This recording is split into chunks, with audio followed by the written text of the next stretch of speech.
Welcome to Fiction Files. I'm Stephanie, and this is a playlist where I talk about all things writing. Today, I'm covering how to add better subplots to your story. I've said this in other writing videos, but it's worth repeating. No one wants to read a story about someone living a perfect life with no conflicts. We thrive on seeing main characters fight for what they want and overcoming obstacles.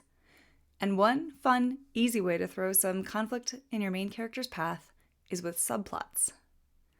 But what is a subplot? A subplot is a secondary storyline that runs in the same timeline as the main plot. Subplots are used to build the story's world, add conflict, and offer a chance to flesh out your characters more. There are several ways that writers use subplots. One is to slow the main plot's pace. Books would be quite short if we only followed one plot. Subplots break up the story and allow us a change of pace and scenery as we explore different parts of the story. This can also help build suspense and raise the stakes. Subplots can also reaffirm the theme. Subplots can be a great way to expand on your novel's theme and show it in action. Subplots reveal backstory. Don't let your protagonist simply tell readers who they are.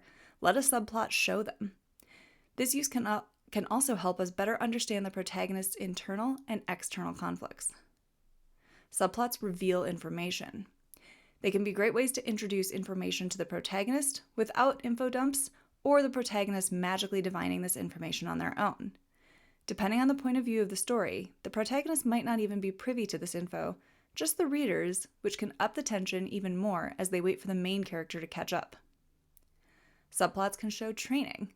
It's not uncommon to see subplots used to help the protagonist combat their flaws and learn the skills they'll need to defeat the antagonist at the end. Subplots can also be used for searching. Characters may go off on side quests to obtain objects or things they need to have in hand for the climax of the novel. And finally, subplots can also show relationships. Many authors use subplots to add romance or strengthen friendships or familial relationships between their characters. The Harry Potter series offers some great examples of subplots throughout the 7-book run, such as Harry attending magic classes at Hogwarts, Hermione championing Spew and trying to help the house elves, Hermione knowing Rita Skeeter's secret so she can use it against her at an opportune moment, Harry's romances with Cho and Ginny, the will they won't they romance between Ron and Hermione, the Quidditch games, nearly headless Nick's attempts to join the Headless Hunt, and even Professor Snape and figuring out where his real loyalties lie. So how can we write better subplots? I'm going to outline a few tips on writing better subplots. Number 1, your subplot should follow the story's structure. Subplots are essentially mini plots, and like your main one, they should have structure. The framework for your subplots won't be as grand as your main plot, but they should have a beginning, middle, and end. Don't introduce something that won't be wrapped up by the end, unless you're writing a series and we will revisit these subplots later. Number 2, they should connect. Plots and subplots shouldn't work against each other and should ideally show different parts of the main story. This works really well in thrillers as we, the readers, try to figure out where the main plot and subplot intersects and what will happen when they do.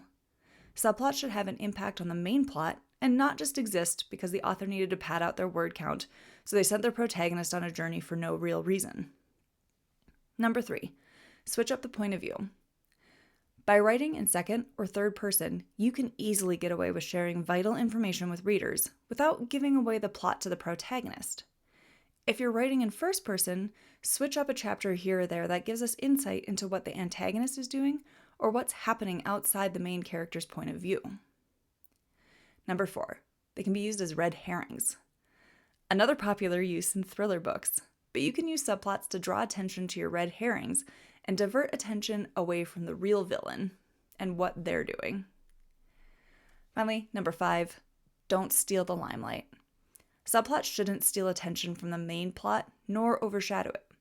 If you find your subplots taking over the story, you might need to trim down the scope a bit or rework some scenes to make sure the main plot is still, well, the main plot. What other tips have you learned when it comes to writing subplots? Share your thoughts in the comments below. Otherwise, thanks for listening, and I'll catch you next time on Fiction Files.